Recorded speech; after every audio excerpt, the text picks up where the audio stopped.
Ponni shooting ஸ்பாட்டுக்கு வர்றாங்க.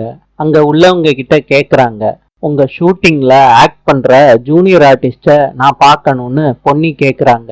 அதுக்கு அந்த ஷூட்டிங்ல வேலை பார்க்குறவங்க கேமராமேன் கிட்ட சொல்றாங்க, இந்த பொண்ணு நம்ம ஷூட்டிங்ல ஆக்ட் பண்ற ஜூனியர் ஆர்டிஸ்ட பார்க்கணுமா. அந்த கேமராமேன் சொல்றாங்க, அந்த ஜூனியர் ஆர்டிஸ்ட் 2 மணிக்கு தான் வருவாங்க. மயூரியும் ஸ்வேதாவும் வந்திருக்காங்க ஷூட்டிங் ஸ்பாட்டுக்கு. மயூரி சொல்றாங்க, ஸ்வேதா நீ போய் இந்த கரப்பாம்பூச்சிய போட்டுட்டு வான்னு. ஸ்வேதா தயக்கத்தோட போறாங்க. கொதிக்கிற சாம்பார்ல கரப்பாம்பூச்சிய போட போறாங்க. இப்ப பொன்னி பாத்துடுறாங்க.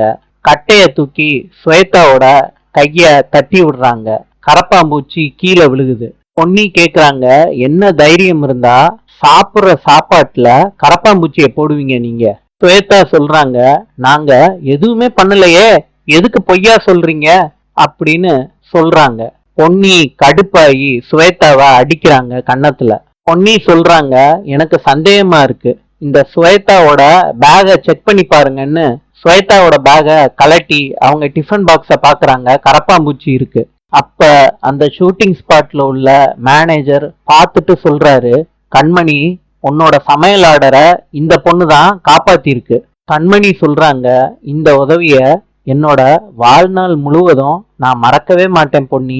பொன்னி சொல்றாங்க, கண்மணி இந்த மாதிரி பெரிய வார்த்தையெல்லாம் என்கிட்ட சொல்லாதீங்க.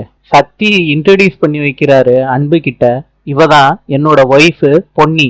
அன்பு இன்ட்ரடியூஸ் பண்ணி வைக்கிறாரு சக்தி கிட்ட, இவதான் என்னோட ஒய்ஃபு கண்மணி. நாளை சந்திப்போம்.